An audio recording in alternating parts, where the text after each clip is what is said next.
リトアニアの関係の中でやはりこの交流のエンジンとなった、そして交流のそのイニシアチブを取ってきた地域といえばカウナスと。リトアニアと日本との関係をよく見てみますと、この地域の国で他の国にはない特色として、人が2つの国を結びつけたということが非常に大きな特徴になっております。その中でよく皆さんが考えられるのは杉原千畝さんですけれども、実はそれ以前の昔の時代から日本とリトアニアというのは人によって結びつけられています。カウナスというのはリトアニアの中で、ビルヌスという首都と並ぶ形でリトアニアの存在をその地域の中で、そしてヨーロッパの中で発信しているような都市であります。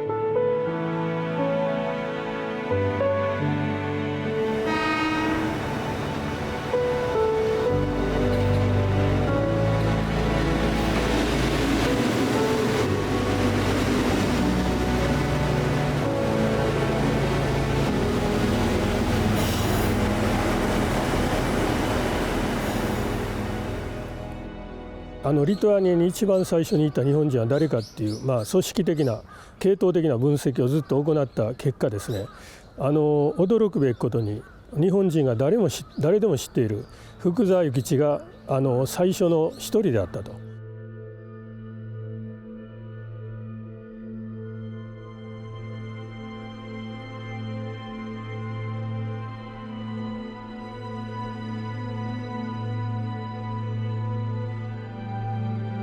日本が国を作る際に派遣した遣欧の使節団がヨーロッパを訪問した際にカウナスを訪れたということは、今皆さんがご存知になり始めて、これについての関心が高まっております。その中でも福沢諭吉さんと日本では大変有名な方が、実はまだお若い時ですけども通訳として、あるいはまた改造役としてその使節団の方に加わっていたと。福沢諭吉は今は九州の大分県というところに含まれるんですが、中津というところの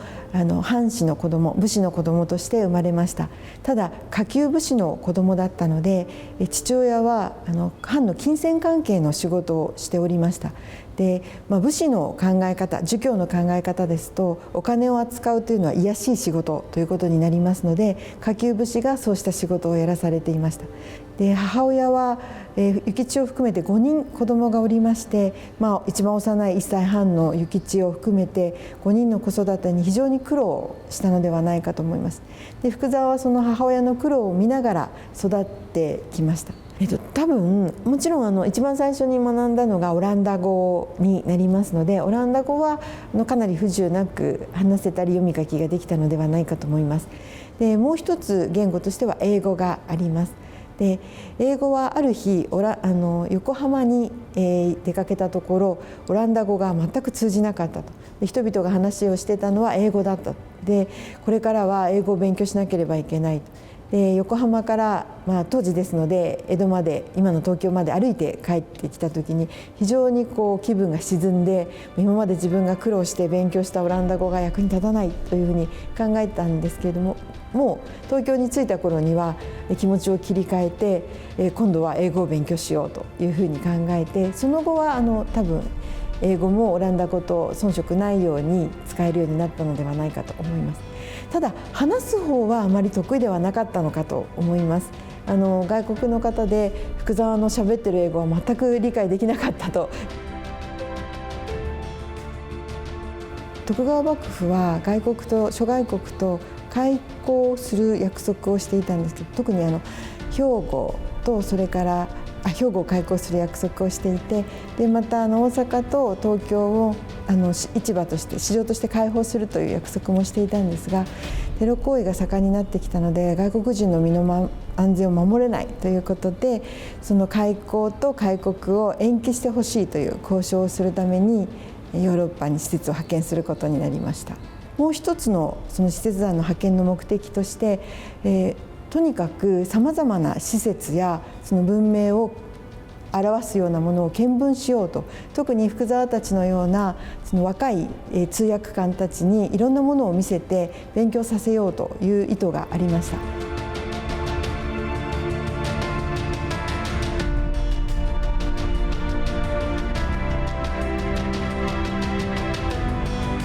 まず品川を出発しまして、でシンガポールとかアジアの各港に寄りながら、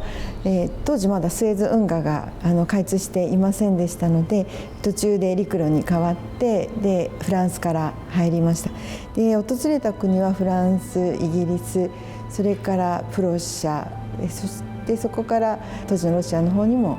行きました。ロシアとの間では樺太という北海道の北にある島の国境がまだ定められていなかったので、国境線を定めようとプロシアからロシアに向かう時に、どうも行く時には船で行ってしまったようなんですが、帰りにロシアから戻る時にリトアニアを通りました。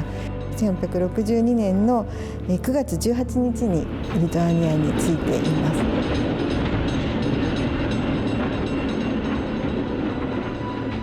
Kaunas jau 1862 metais po truputį modernėja, nutiesiamas geležinkelis, kuris sujungia Sankt Peterburgą su Varšuva ir, sakykime, Kaunas tampa ir ne tik iš Japonijos svečiams pasiekiamas, bet ir iš kitų Europos valstybių. Geležinkelio linija nuo Sankt Peterburgo iki Varšuvos tęsiasi apie 1250 km. Ir nuo Sankt Peterburgo iki Kauno, skaičiuojama, tuo metu užtrukdavo kelionė apie 22 valandas. 文久2年使節と呼ばれる、有名な幕府がヨーロッパに派遣した使節のですね、一行がリトアニアに立ち寄って、しかも何て言いましょうかね、カウナスの駅で降りて、カウナスのネマン川を少し見学をしてですね、橋がかかってるのが素晴らしいとかっていうふうなことをね、なんと福沢諭吉がなんて言いましょうかね、手帳に書いてるっていうことが分かったんですね。Tuo metu Kaune gyveno apie 23 tūkstančių žmonių, šiandien lyginant turim apie 300 tūkstančių Kaune. Miestas medinis, sakykime, be kanalizacijos. Kaunas tampa vieninteliu uostu visoje Rusijos imperijoje, eksportuojančių prekes į kitos šalies uostus. Tai aišku, čia Nemunui, Tilžė, Karaliaučių keliauja nenutrūkstama krovinių srovė ir skaičiuojama, kad Kaunas išgyvena tokį prekybinį pakilimo amžių, kada jis irgi tas amžius, kuo jisai pasižymi, statomi nauji pastatai, sandėliai, labai daug Nemune laivybos, gyvas Nemunas, krantinė yra sutvirtinama ir tie keliautojai, kurie lankydavosi ir tame tarpe Japonų, greičiausiai svečiai iš Japonijos atvykę, jie turėjo pastebėti, kad Kaunas gyvas uostamiestis su uosto to tipiniu gyvenimu ir, sakykime, alaus barais, prostitucija. Miestas, aišku, nelabai švarus, ką pastebėdavo atvykėliai. Geležinkelio stotis, tai buvo tikrai vienas tų tokių naujausių statinių, tai palikdavo vis dėlto įspūdį, ten veikė bufetas, buvo galima ir arbatos atsigerti, ir visų tų tokių, sakykime, patiekalų pavalgyti, kokių ir kitose vakarų Europos valstybėse arba pačioje Rusijos imperijoje. Pradedamas tiesti Nikolajaus prospektas, ten svečiai atvykę ir vietiniai gyventojai, aišku, galėdavo apsipirkti vietinėse parduotuvėse, kurios, aišku, daugiausiai priklausė to meto litvakams.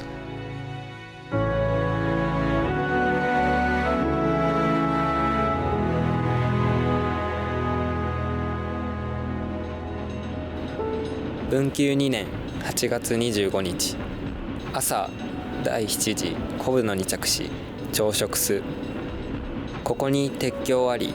長さ1800フート。朝来たりてところを見山水生命かわいい。サンクトペテルブルク近傍の地に異なり。しかれどもすべてロシアの地は高原にて田を耕し牛羊を牧すること少し。Lietuvoje buvo pastatyta tiesiant šitą liniją 41 metalinis geležinis tiltas, o akmeninių net 49. Tuo metu tai buvo inžineriniai stebuklai. Taip pat nepamirškim, buvo 2 tuneliai pastatyti, tai Vilniuje, Panerių ir Kaune, kuris ir dabar naudojamas. statė daugiausiai Vokietijos ir Prancūzijos, sakykime, specialistai. Tai vėlgi tuo metu Europa diktuoja tas madas ne tik, sakykime, transporto sistemoje, bet ir, aišku, tokių inžinerinių projektų statinių, kurie ir Azijos šalis stipriai lenkia, sakykime, vakarų Europos tie specialistai. Ir tikrai buvo įdomu, atvykdavo žmonių pasižiūrėti, kaip Kaune tas, pavyzdžiui, tunelis yra pastatytas, kokios technologijos naudojamos. しばらくドイツの境に入り、土地非常にして村落多し、第10次国会に着す、小川あり、河北をウェルボウロという、河南を江戸空年という。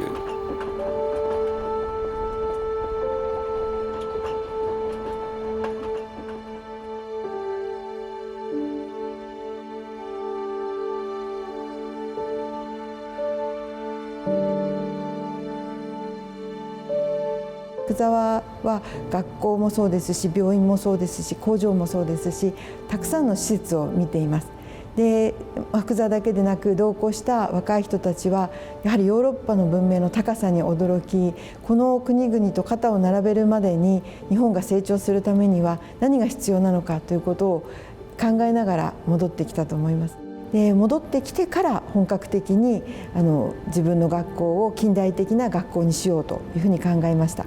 で、入学者を管理したり、あるいはカリキュラムを作ったり、教科書を購入したりということを始めました。福沢の議論というのは非常に分かりやすい議論だったと。で、難しい西洋の言葉を翻訳するとどうしても難しくなってしまうと思うんですけれども、それをなるべく日本の言葉に置き換えて分かりやすい考えを、人々に伝えたいと。特にその政府がなぜ福沢の顔を紙幣に使ったかという理由を発表しているわけではないんですけれども、その近代になってから、明治維新以後の日本の発展というのは非常に大きな発展だったと思います。特に生活あるいは文化のレベルでの進歩というのが大きくて、その貢献者として福沢が挙げられるのではないかというふうに思います。福沢自身は福沢自身の書いた言葉を読んでいくと、他のものを排除するということは全く出てこなくて、人と人とのつながりこそが社会を作っていくという考えだったので、学問のすすめも一番最後の言葉は人にして人を毛嫌いするなかれとです。人に対して先入観とか偏見を持ってはいけないということで終わっていますので、そうした特典が福沢が取り上げられている点なのではないかというふうに思います。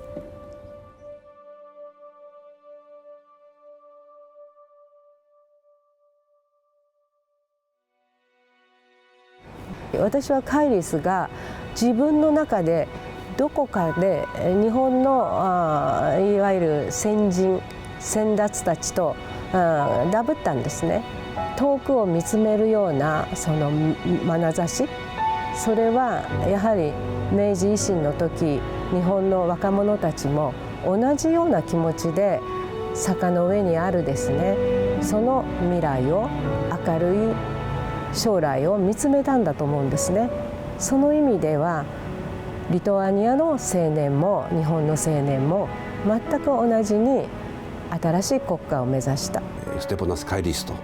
いうような方が、日本がちょうど国の発展を期するためにいろんな国との交流した中で、日露戦争が起こった際に、極東の小さな国がロシアという大国に勝ったということを伝え聞いて、非常にその日本に関心を持って日本についてのお話を書いたということがございました。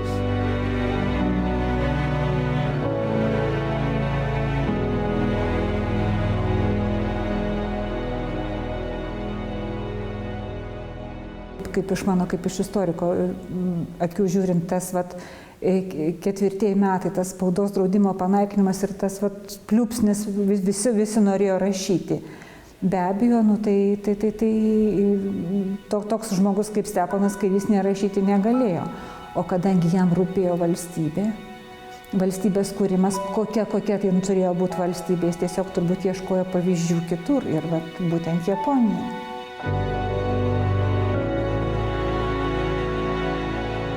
カイリスのがなぜ日本に興味を持ったかっていうところをですね、やはり紐解くのがこのカイリスの日本論の大きなやはり鍵を解く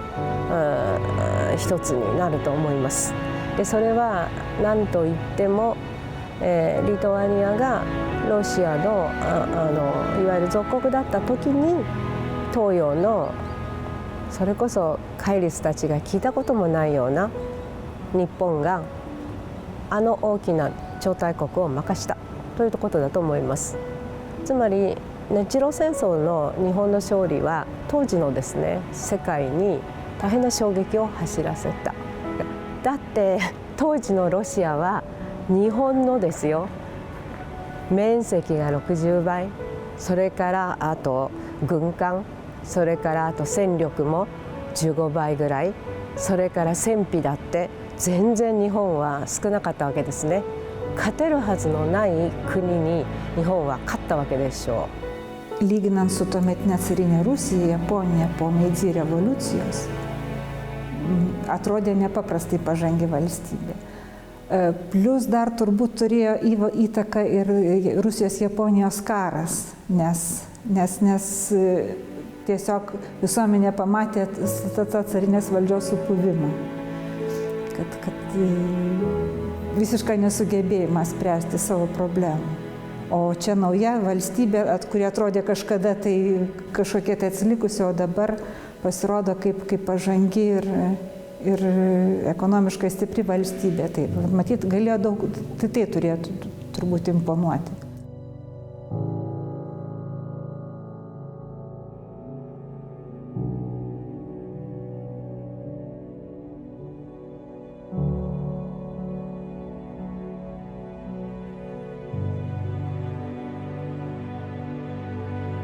Gimė čionai Užunevėžių kaime, gimė stambaus ūkininko šeimoje. Jo tikroji pavardė buvo ne Kairys, o Tumasonis. Kadangi Kairio senelis buvo Kairys, tai tiesiog klebonas krikšto metrikuose užrašė ne tikrąją pavardę, bet tą pavardę, kuri buvo gauta nuo senelio. Augo jisai su 3 broliais ir 2 seserimis. Ir be abejo, būdamas vienas iš jaunesnių vaikų, jis jau žinojo, kad jis nebus žemdirbys, kad jam buvo paskirtas likimas kitas, jisai buvo leistas mokytis. Taip, tai jis pasimokė čia pas mus mokykloje, Kurklių mokykloje mokėsi, po to išvyko mokytis į Palangos progimnaziją, bet ir tas mokymasis toliau tai buvo Šiaulių gimnazija. Ir ten Šiaulių gimnazijoje ten įvyko tarsi toks kažkoks tai lūžis jo mąstysenoj, suvokimas, kad vis dėlto tos tiesos, kurios buvo įskiepytos šeimoje, jos ne visai yra teisingos. Ir pabaigęs 8 klases jisai tėvui pareiškė, kad į kunigus jisai nebeis. Aukštosios mokyklos tuo metu tai buvo Maskva, Kijevas arba Sankt Peterburgas. Ir kadangi jį patraukė tikslieji mokslai, inžineriniai mokslai, tai jisai pasirinko Sankt Peterburgą. カイリスはペテルブルグにいながらやはりクールに、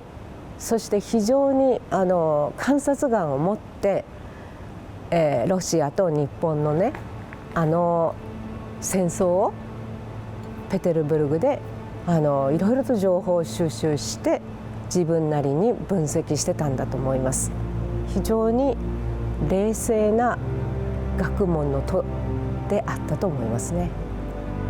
私が非常に驚いたのは当時若干26歳、若いですよね。それが日本に一度も来たことがない。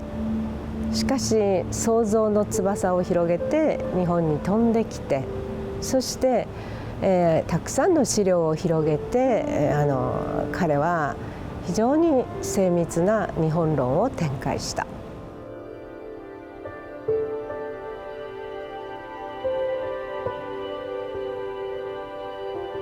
Tas knygeles man teko vartyti Na, iš tikrųjų, informacija yra labai išsami. Ir netgi aš tiesiog, kadangi mes turim tas kopijas knygučių, tai aš tiesiog kartais parekomenduoju ir vaikams, kad jie pasižiūrėtų, kaip vis dėlto atrodė ta Japonija, kokios tradicijos, kokie papročiai, ką bendro ir kas visiškai skirtingo nuo Lietuvos. 私がとっても面白いなってこういうふうに思ったのはね、一つは、日本人のことをですね、非常に、物が少なくても足りる人っていう表現をしているところ、つまりシンプルライフの国民だっていうことですよね。で、カイリスは日本に来たことありません。想像の翼で飛んできただけでしょ。ところが家の中に入って視細に観察してるんですよねっていうふうに読める。そうすると何があるか、夜間、それから布団、それからあとは食器、それと暖房器具の火鉢、これだけで日本人の生活は成り立っているっていうんですね。これはまさに現代の私たちにですね、大変な逆説的に、カイリスの本が私たちにはっと何かをですね、やはり思い出させてくれる。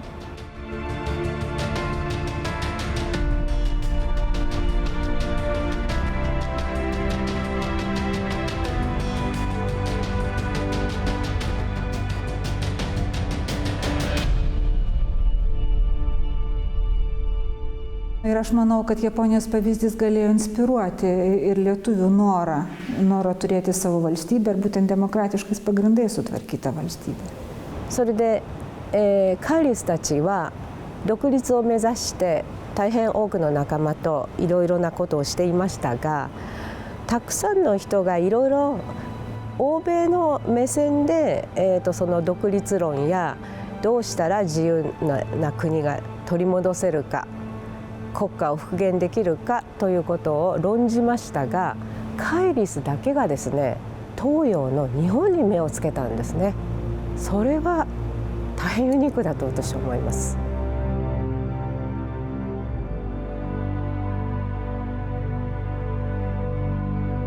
Už tai, kuomet atėjo laikas kovon stoti, japonai buvo apsiginklavę nuo galvos iki kojų. Jie drąsiai užkabino priešą, visai nepasiruošusį, tamsų, vedamą drūtų, bet nesumaningų perdėtinių.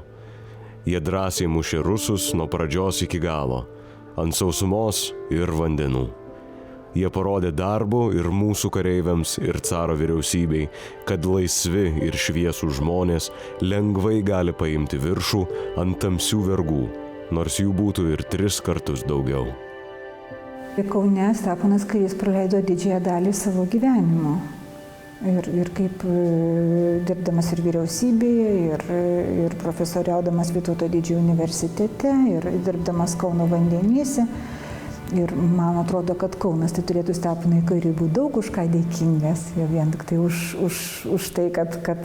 Kaunas pasidarė europietiškų miestų. カイリスはね、やっぱり非常に真面目で、人々のために一生を捧げた政治家であり、そうですね、技師に最後は技師の仕事もなさいましたでしょ、水道ね。でそれも水ですよね。だからその水ということで福祉に非常に貢献してる。だから本当の意味でのね、国を愛した人だと思いますね。そのイデオロギー的なことではなくてね。Man jis toksai kaip renesanso asmenybė. Jie labai įvairiapusiai žmonės buvo ir jis toksai. Ir kada reikia jisai ir publicistas, kada reikia jisai kovotojas už savo tikslus, kada reikia jis yra atsidavęs inžinierius ir pedagogas. Kada pas mane ateina mano penktokai, pirmieji mokiniai, aš visą laiką jiems sakau, kad mokysiu mylėti juos Lietuvą taip, kaip mylėjo Steponas Kairys.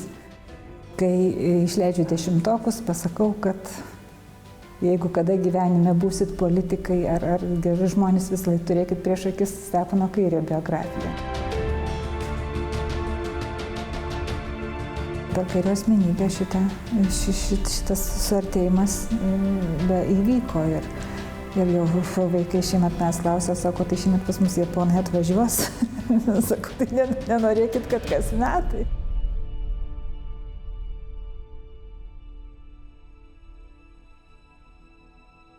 Į šitą kelionę jie leidosi kartu su Antanu Poška ir su motociklu dviese. Sunku įsivaizduoti tais laikais, kad kiek reikėjo ryžto, kiek fantazijos ir kiek drąsos.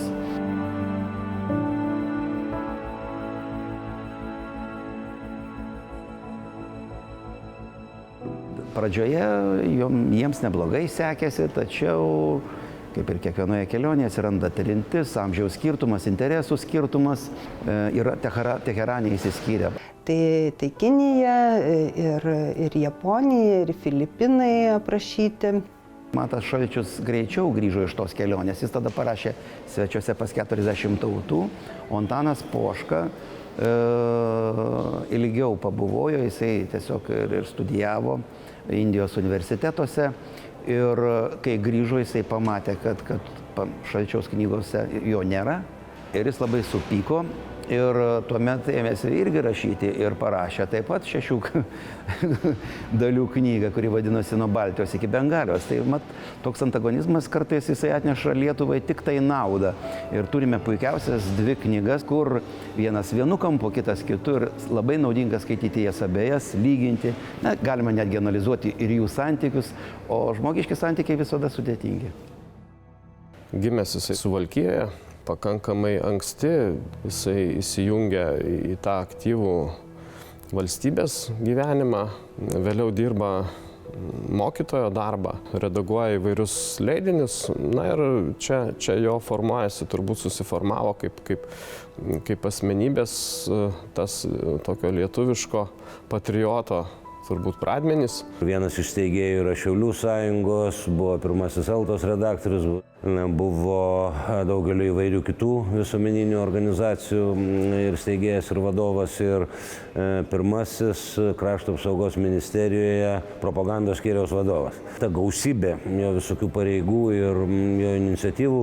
rodo, kad tai buvo kūrybinga asmenybė, energinga ir siekianti savo tikslo, bet savo ruožtu, jeigu tą CV, taip vadinamą, skaityti, aptiksime, kad tose įvairiuose savo veiklose jis per daug ilgai neužtrukdavo. Tai tam tikra prasme tas jo principingumas arba savarankiškumas arba nenorėjimas pataikauti, įtikti,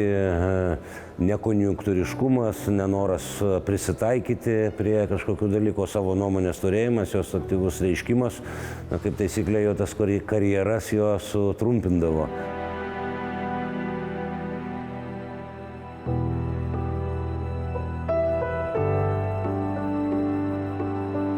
Tas politinis žaidimas vis tiek palieka pėdsaką. Ir aš manyčiau, kad jisai tampa labai svarbia ir realia priežastim, kodėl jisai 1929 metais išvyksta į savo unikalią įspūdingąją kelionę.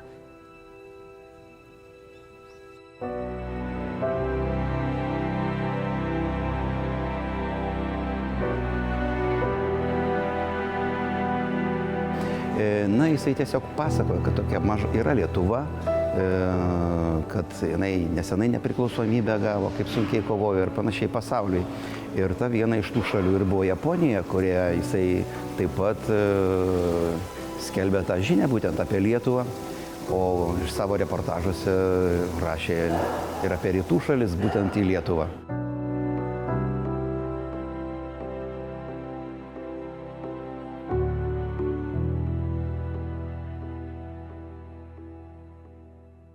Japonus kaip žmonės jisai pirmiausiai vaizduoja kaip labai darbščią tautą.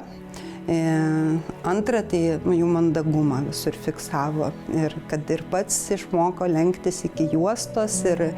nuolat pagarbiai bendrauti. Taip pat aprašo, kad jie labai sutiktus pažįstamus, nepažįstamus tiesiog sveikino. Jeigu užeini į svečius, pas žmogų arba su kažkokiu reikalu,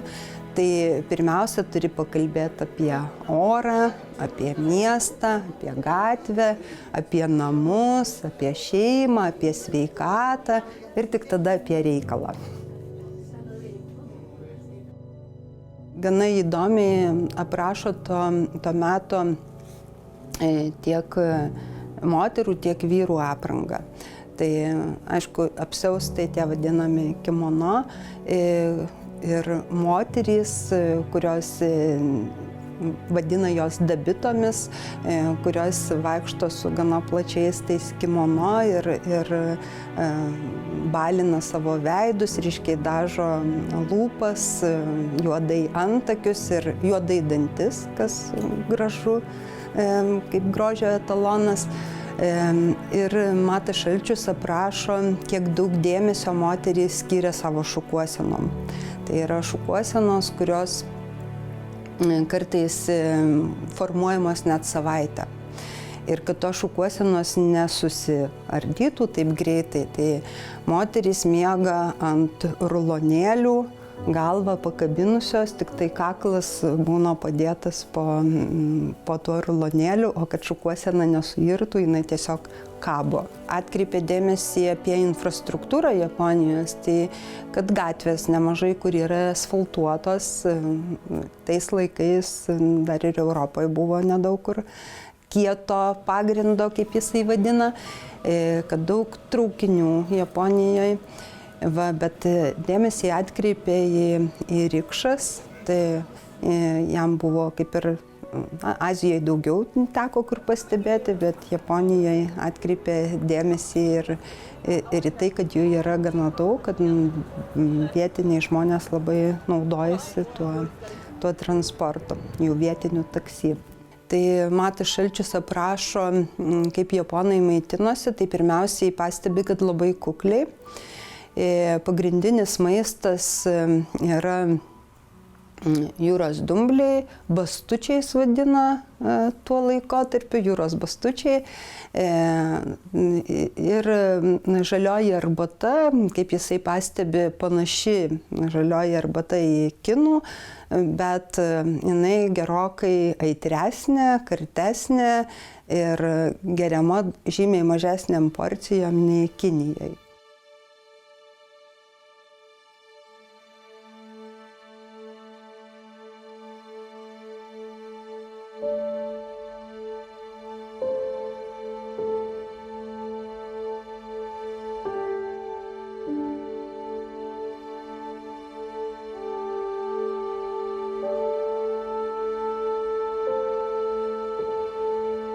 Stato labai lengvus, labai praktiškai popierinius, kaip jisai išsireiškia, namelius, kur gana lengvai gali būti jie sugriauti, bet lieka mažai nuolaužų ir japonai gana greit po to juos gali atstatyti. Tai aprašo ir kaip atrodo tas jų namukas, kad labai tuščias palyginus, nedidelis, kad tiesiog net nėra kartais stalo, kėdės, o priima atsisėsti ant žemės. Iš išorės tie namukai dažniausiai nedideliais medeliais, gėlynais apsodinti, bet vidiniai kiemeliai tai labai nedideli. Matas Šalčius, ką rašo apie japonų tikėjimą, tai sako, kad nemažai yra paimta iš Kinijos, tai konfucionizmas, budizmas atėjęs iš Kinijos ir aišku, japonų senoji religija šintoizmas.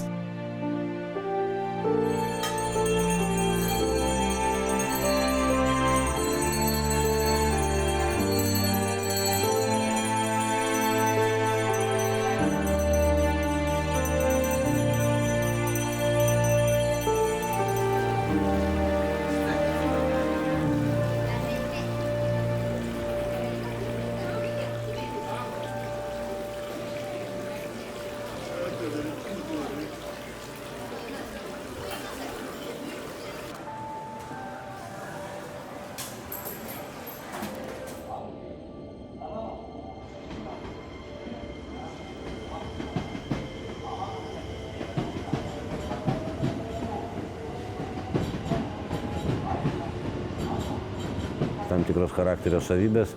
galbūt ir neleido jam pabūti ilgiau ir Japonijoje, nes į klausimą tiesų, reiškia, ką jisai mano apie vieną arba kitą situaciją, jeigu sulaukia tiesaus atsakymo šalyje, kuri konfliktuoja, na, gali tikėtis, kad turėsi ir neigiamas pasiekmes. Po to jau grįžo per pietryčių Aziją, tai ir kitos šalis, ir sakykime, Ceilonas tuo metu, ar ne, dabar Šri Lanka. Na ir po to kelionė jo tęsėsi palei Arabų jūros pakrantę ir iki pat ir Somalijai pabuvojo, ir Etijopijoje, ir po to ir Albanija, ir taip grįžimas namo. Jeigu pažvelgsime, kas įvyko per tą laikotarpį, kol Matas Šalčius keliavo, per tos 4 metus, tai galime drąsiai pasakyti, kad Kaunas kardinaliai pasikeitė. Vienas po kito Kaune dygsta pastatai, įspūdingi pastatai, ir Lietuvos banko, Lietuvos pašto, pažangos rūmai, pieno centro rūmai. Žodžiu, miestas labai pasikeičia jo veidas. Galime suvokti, kokį pasikeitusi vaizdą turėjo pamatyti Matas Šalčius sugrįžęs ten 34 metais, kada jisai grįžta po tos kelionės. Ir 35 metais jis išleidžia knygą. Svečiuose pas 40 tautų, 6 dalių knyga, kurioje aprašė Europą, Aziją, Afriką, savo keliones ir buvo to meto bestselleris. Netgi gavo Spaudos fondo premiją už šią knygą ir po to gavo tos pinigus už knygą ir leidosi į antrąją didžiąją kelionę, iš kurios nebegrįžo. Sąsajos tarp Sugiharos ir Šalčiaus, bet aš manau, kad toks humanizmo genas arba kada sąžinė ir kada supratimas pasaulio yra šiek tiek daugeliau negu kad konjunktūra arba toks mechaninis kažkokių tai nurodymų, reiškia, vykdymas, juos netiesiogiai ir siejo.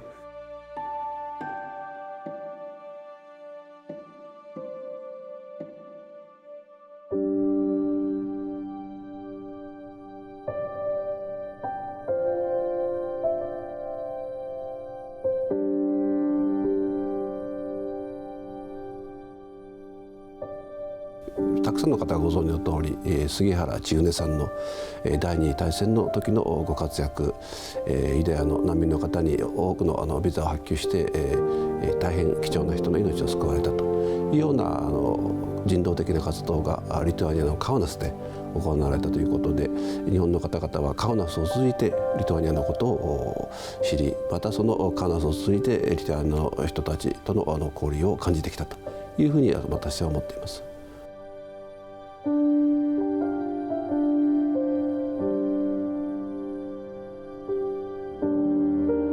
Jo pirmasis paskirimas Europoje buvo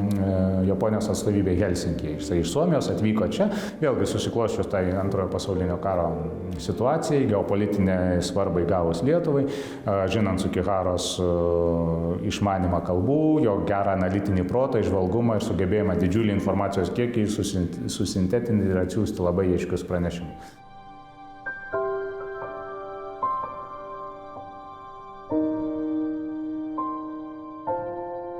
日本はその頃ソ連との間にノモンハンというところで日本と満州そしてモンゴルとソ連とで激しい戦いを繰り広げていましたので、外務省としましてはロシア語のプロフェッショナルたちをリトアニアを含めましてエストニア、ラトビア、ポーランド、ソ連などに派遣した、そういう意味では杉原さんは当初はノモンハン事件を解決するためのソ連の情報収集、それが目的だったと思われるわけです。Lietuva tampa patogia strateginė šalimi, neutralia turinti sieną galų galėjau, jeigu žiūrėsime rugsėjo mėnesio pabaiga, antrą pusę su abiejomis strategiškai svarbiamis valstybėmis. Ne iki galo patikima partnerė nacijų Vokietija per Suvalkų vadinamąjį trikampį ir su esama potencialia priešininkė Sovietų Sąjunga per rytų Lietuvos istoriją. 杉原さんがリトアニアに到着しました4日後にドイツ軍がポーランドに攻め込んで、でやがて第二次世界大戦が始まったわけですので、結果的には第二次世界大戦の動きを間近で見られる場所で杉原さんは情報収集に活躍したわけです。Taip jisai atsiranda Kaune, jo kelias kaip ir visų diplomatų, kurie čia per Kauną, sakykime taip nelietuviškai, atsirasdavo, tai Kauno geležinkelio stotis, tada vadinamasis Metropolio viešbutis, tai irgi toks būtinis pavadinimas, šiaip tas viešbutis vadinosi Lietuva, bet tai buvo oficialus kažkurio prasme užsienio reikalų ministerijos Lietuvos kuruojamas viešbutis. Tai bet kurios šalies pasiuntinys, diplomatas atvažiuodamas čia, jeigu iš anksto nepadaryti namų darbai, atvykdavo į tą viešbutį, tada ieškodavo, kur įsteigti konsulatą ir apsigyventi. Šiuo atveju buvo galimybė išsinuomoti būtent Vaižganto gatvėje 30 esantį pastatą.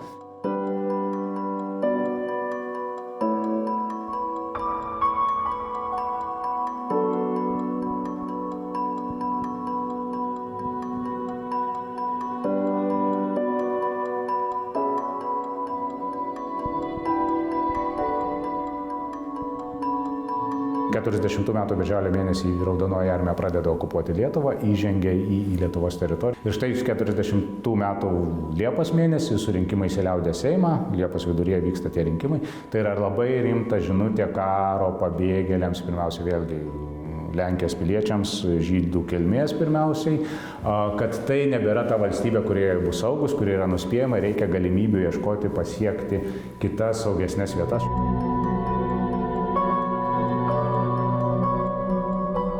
杉原千畝は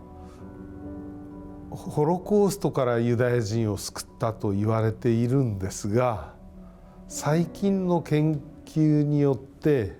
リトアニアに逃れてきたユダヤ人は実はドイツ支配下のポーランドから逃れてきたのではなくて、ソ連支配下のポーランドから逃れてきたということが分かっています。彼らはなぜソ連から逃げてきたのか。これは当然ソ連が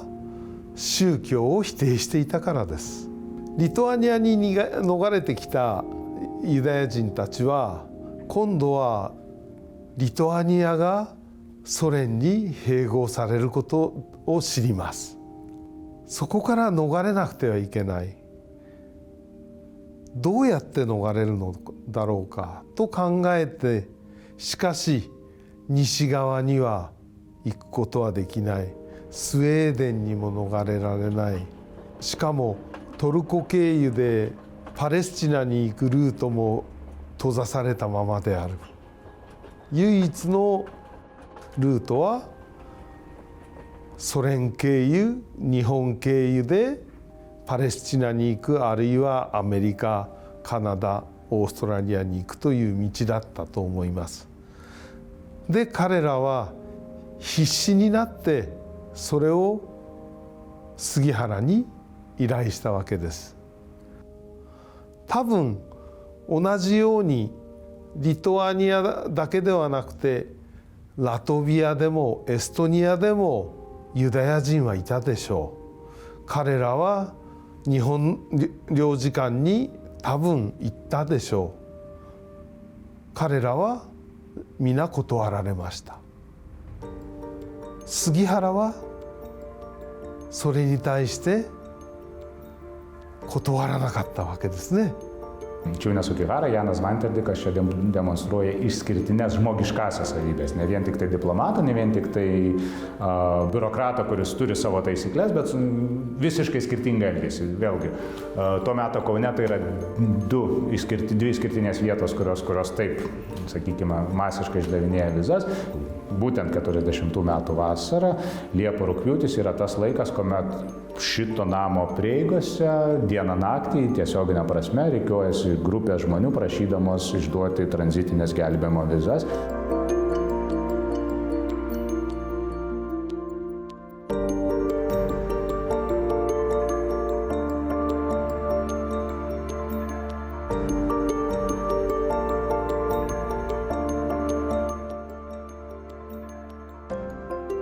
Taip pat yra liūdėjimai, kad Sugihara kelis kartus siuntė čia iš Kauno šito pastato užklausimus užsienio reikalų ministerijai, kaip jam reikėtų elgtis. Atsakymo jisai iki galo negavo, nei taip negavo, nei negavo, jisai visą laiką laukė ir galų galia sakoma, kad jau pats nesulaukęs atsakymo savo iniciatyvą tą pradėjo daryti. 一般に言われているのはですね、杉原千音さんは1940年、たくさんのこのカウナスの日本領事館にたくさんのユダヤ難民が押し寄せてきてですね、日本への通過ビザ出してほしいとたくさんの群衆が押し寄せてきた時に杉原さんはこれは自分の判断では出せないということで、外務省に、お伺いを立てたんですよね。ところが外務省はダメだと言ってそのやり取りが何回かあってそれで最終的には杉原さんは自分の意思でですね出そうと決断した。実は日本外務省はユダヤ人難民にビザを出してはいけないとは言っていません。つまり難民として日本に来て日本から出国することができる人にはビザを出していいと言っていました。ユダヤ人たちは何と言ったかというと、私たちは今は日本から外国に行く、アメリカに行く、あるいはパレスチナに行く、カナダに行く、オーストラリアに行くチケットも持っていません。滞在費も持っていません。今は資格がありません。しかしアメリカのユダヤ機関が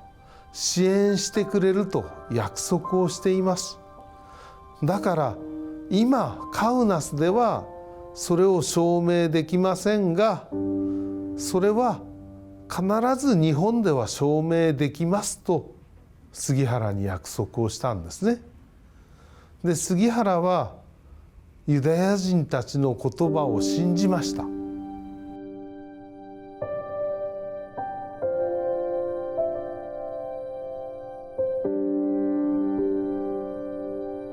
Faktiškai per pusantro mėnesio jisai išdavė didžiulį vizų skaičių. Jisai ranka sudarinėjo sąrašą, po to jau kitose valstybėse, reziduodamas iki Antrojo pasaulinio karo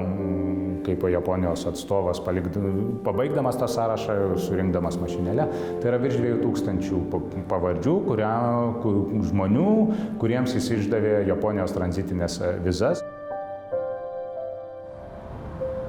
誰にいつビザを出したかということで2140人の名前が残ってますけれど、ただこれは一枚のビザであっても家族が一緒に渡航することが可能であったり、ビザはパスポートに書かれますので、パスポートに子供の名前も載っている、奥さんの名前も載っているとなると、その人たちも救われますので、一枚のビザが複数の人間を救った例が多数あるわけです。Uždarius konsulatą, vėl šiuo atveju reiktų sakyti, kad tas konsulato uždarimas buvo prievartinis, kadangi Lietuva tapo Tarybų sąjungos socialistinė respublika. Maskva sakė, kad atskiros užsienio politikos vykdyti negali ir visi diplomatai turi išvažiuoti. Išvažiavimas buvo lygiai toks pats per tą patį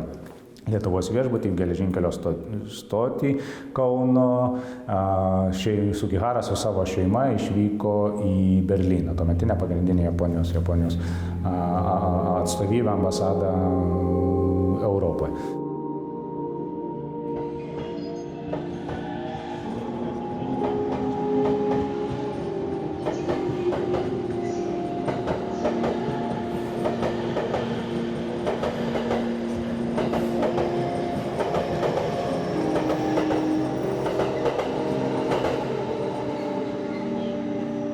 先生たちがソ連のビザを得てソ連のチケットシベリア鉄道のチケットを買ってウラジオストックまで来れたわけです。そこで今度はウラジオストックにいた日本領事代理が困ってしまったわけです。お金を持っていない。しかしもうチケットは買ってある。でしかしお金がない人には認めてはいけない。ところが彼らはすでにもう日本のトランジットビザを持っていました。しかもウラジオストックから彼らをカウナスに返すことはできません。帰りのチケットは持ってませんからそこでウラジオストックの領事代理の根井三郎は事前の策として杉原のビザを持っている者は日本に上陸させることを認めました。それでお金を持っていないユダヤ人が敦賀まで来ることができたことになります。敦賀の人たちはその時にリンゴをあげたりとかで、銭湯のお風呂屋さんが無料で開放したりとか、そういうことをしているんですね。逃げてきた時にすごく安心したと、敦賀に来た時に天国だと思ったということを感じたという敦賀の市民のその優しさということを私たちは誇りに思っています。実際にはそこにユダヤの人たちがシベリア鉄道を通って海を渡ってきたわけですから、そのたくさんの人が来たっていうことを覚えている人がいらっしゃって、もうだんだん亡くなっておりますけども、そういう人たちが本当に大変そうな人たちが来たよということを覚えているということだと思います。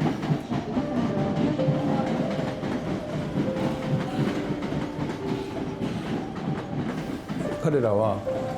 1940年からですね、40年の8月の10日からですね、神戸に来ています。で、そして1941年の、9月までですねいたわけなんですね。でそのいた期間のですね、人数すらも分かってない、今でも分からないんです。5000人を超えてるだろうと言われていますが、この屋敷はですね馬止の異人館と言われています。ここに1940年か1941年にユダヤ難民の方がステイした場所です。でここはですね、伊藤さんと言われる方が神戸市民の方ですが情報をいただきました。彼が10歳ぐらいの時にここを訪ねてきてですね、遊びに来た時にここにヒゲムジャの人がいたと、それが10人以上いたと、長いコートを着てヒゲムジャの人がいたということを覚えています。で彼は家に帰って、その話を彼の姉と父に話をしました。その時に、姉やらお父さんがですね、彼らはユダヤ難民だよ、で、神戸から出国する船を待ってるんだよという話を聞いて、彼はその時に初めて、彼らがユダヤ人であることを理解したのです。八百津町は山が多くあります。で昔からですね、木曽川という川は遠野ヒノキといいます木材をたくさん切ってそれを名古屋の方へ持っていく、そういった川を木を流していくという町です。で八百津町はそういう歴史がありますから非常に食べ物、和菓子、そして、お酒とか、もちろん杉原さんの生まれた家も現在ありますし、杉原さんが、生まれた時に日本では産湯というんですけど、生まれたらすぐ赤ちゃんをきれいにしますね。そういった井戸の水を、まだ井戸もございますし、敦賀の場合はそのもう少し前の方、10年前から無前部という記念館を作りまして、そこで、ユダヤ難民の歴史と、そしてその20年前のポーランド孤児の歴史ということをそこで展示してます。内外の方が、大変、勉強になった、感動した。杉原さんすごい人ですね。八百長にこんな人がいたんですか、日本にこんな人がいたんですかということを口々におっしゃっていただいて、杉原千畝が早稲田大学で卒業ではないんですけど1年間学んだという縁があって、やはり杉原千畝の功績をやはり日本だけでなくて、世界の人々に伝えなければならない。近くの中学や高校に行って、出張講義をしたりですとか、ガイドブックを作成したりですとかですね、あと千畝のゆかりの地を、岐阜だったり敦賀だったりを訪ねたりしています。杉原の最も立派な点は、困っている、困ってどうにかしてほしいという切実な願望を持った人たちに対して真摯に対応したことです。これが杉原だけだったんです。他の日本人外交官は誰もやっていません。杉原だけがこういうソ連を知って、今後リトアニアがどうなるかを理解できていた人物が、それを見越してユダヤ人の要望を叶えようと努力した結果がビザの発給ということにつながったわけです。彼はその発行するにあたって家族との安全な生活とか、他にも外交官としての立場とか多くのものを犠牲にしなければならなかったんですけど、そういうものを犠牲にしてまで何も関係のないユダヤ人を救う行為ができたというのはすごく尊敬に値すると思います。これからもですね、杉原さんのそういったことをですね覚えていること、そうすれば必ず世界中のどこかでですね同じようなことが起きるかもしれない。そうした時に、リトアニアの皆さんも、そしていろんなところのいろんな国の皆さんと一緒にですね、杉原さんたち外交官のやったことっていうのは私たちのために必ずなります。ですのでみんなで一緒にやりましょう。そうしたことがこの記念館の私たちのメッセージです。杉原さんは6000人を救っただけではなく、戦争を少しでも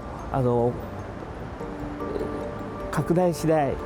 戦争を少しでも収めようという、そういうことができた素晴らしい外交官だと思って尊敬しています。実は先般私も杉原ウィークにリトアニアのカウナスでのリトアニアウィークに参加させていただきました折には、すでに昨年ですがカウナスのロータリークラブの方が40人バカお見えになりましたし、合唱団も来て、子どもの合唱団も来ていただきました。そして先般は校長先生はじめ4名の児童の方もお見えになって、家族ぐるみ、そして町ぐるみ、教育関係ぐるみの交流はしております。そうですね、私はこのプロジェクトに入る前だとリトアニアっていう国について、場所ぐらいしかほとんど知らなかったんですけれども、プロジェクトに入って千畝がリトアニアの領事館でビザを発行したということを知って、リトアニアについてもどういう文化があるかとか、どういう人々がいるのかとか、そういうことについても知ることができました。美しい自然にまず圧倒されたと、やはり現地のリトアニア人の方々がとても親切で、私が実際今年リトアニアに行って感じたのは、すごく現地の方々も千畝のことをよく知っていて、日本のこともその縁で興味を持ってくださる方が多くいらっしゃって、その日本とリトアニアの架け橋としての存在、チウネがその存在であると感じます。私も毎日このキーホルダーを使ってますけど、リトアニアという国、とっても大好きになりました。杉原さんのことがなければリトアニアという国を名前は知ってても詳しくは知る機会がなかったと思いますけれど、杉原さんがきっかけになってリトアニアという国大好きになり、そしてリトアニアだけではなくポーランドですとかイスラエルですとかいろんな国に興味を持つようになりました。